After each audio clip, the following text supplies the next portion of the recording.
일본의 상식을 뛰어넘는 조치가 한국인들을 분노하게 만드는 요즘입니다. 그러한 그들의 조치는 결국 부메랑이 되어 돌아가겠죠. 한국의 대중문화 시장을 장악할 수 있었다고 생각했던 일본. 하지만 그들의 생각이 오히려 한류 세계화의 촉매제가 됐던 것처럼 어찌 보면 우리에게는 기회가 될 수 있지 않을까, 그런 생각을 해봅니다. 때때로 기회는 위기의 모습으로 다가오기도 하죠. 아무튼 사실 대부분의 문화는 공격의 대상이 아니며 승자와 패자를 나누는 것 자체도 난센스인 면이 있습니다. 또한 현대의 문화 현상이라는 것이 어느 한 나라만의 것이 있다고 보기 힘든 측면도 있죠.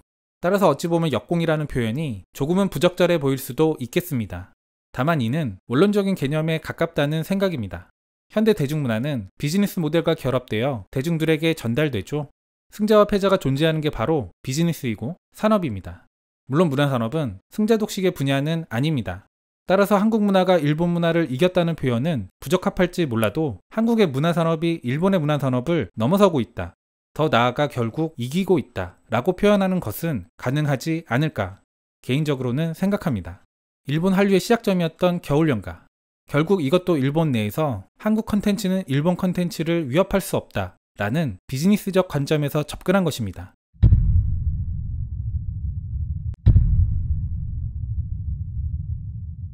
겨울연가는 한류의 역사에서 매우 중요한 의미를 지니는 드라마죠. 일본 한류를 점화시킨 드라마이고 한류의 해외 진출에 물꼬를 튼 작품입니다.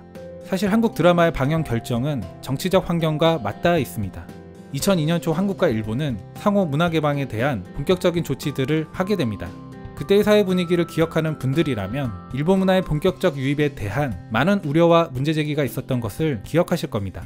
아무튼 우리의 우려가 있던 만큼 일본의 엔터업계도 자신만만했죠. 일본은 문화 개방이 본격 이루어지면 한국에서 일본산 문화 콘텐츠가 시장을 지배할 수 있을 거라 예상했습니다. 당시 이러한 인식은 일본의 언론계, 문화산업계 등에 팽배해 있었습니다. 일본은 당시 아시아 문화산업의 최강국, 그런 자신감을 가질만 했죠. 게다가 한국 내에서는 이미 일본산 콘텐츠에 대한 마니아적 수요가 충분했던 시장이었습니다. 결국 겨울연가의 방영은 선제적 조치였던 겁니다. 한국 드라마를 먼저 수입해 문화 개방을 촉진하겠다는 것, 결국 이를 통해 일본산 컨텐츠를 좀 더 쉽게 받아들이게 하겠다는 자신감이자 전략적 조치였던 겁니다. 한국산 컨텐츠를 그들이 얼마나 별 볼 일 없게 받는지는 수출액만 봐도 알 수 있습니다. 겨울연가는 총 4회 방영 조건으로 NHK에 4억 원이라는 헐값에 팔립니다. 하지만 겨울연가는 DVD로만 340억에 OST, 서적 등을 합쳐 500억이 넘는 매출을 올립니다. 당장의 수익보다 더 중요한 의미는 한류에 불을 붙였다는 것이겠죠. 논란의 여지는 조금 있지만 겨울연가의 경제적 파생 효과는 1조 2천억 원에 달한다는 연구가 일본 내에도 있습니다. 흥행을 전혀 생각하지 못했던 게 겨울연가. 그래서 지상파가 아닌 계열 위성 방송국에서 처음 방송됐습니다. 일본에서는 지상파 인기 드라마가 위성 채널에서 재방되는 게 일반적인 방영 프로세스입니다. 하지만 겨울연가는 위성 채널 방영 후 지상파 재방을 한 반전을 만들어 냅니다. 논쟁거리 중 하나, K-팝의 일본어판 발매입니다. 때로는 굴욕적인 게 아니냐는 이야기도 나오죠. 비즈니스적, 일본 내 문화적 이해가 더해지면 좋겠지만 관점에 따라서는 그렇게 볼 수도 있을 겁니다. 다만 진짜 굴욕은 일본 진출 초기에 있었습니다. 처음 K-팝이 일본에 진출했을 때 우리 아티스트들은 현지 공략을 위해 일본인이 만든 곡을 썼습니다. 실제 SES, 보아의 일본 앨범을 보면 일본인 작곡가들이 만든 노래가 다수 포함되어 있습니다. 이는 일본 현지 파트너사의 권유 때문이었죠. 물론 현지화 전략으로 볼 수도 있지만 일본 엔터업계가 한국 엔터 산업을 낮게 보는 시각도 작용한 것입니다.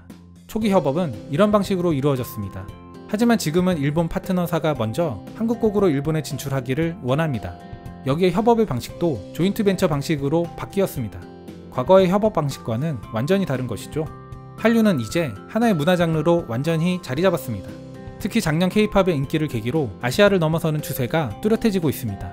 이런 모습들을 보면서 어찌 보면 일본의 히스테리가 이해가 되기도 합니다. 그들의 예상을 뛰어넘는 성장, 우리는 이를 여러 분야에서 이뤘고 이루어가고 있으니까요. 가깝게는 한류만 해도 말이죠.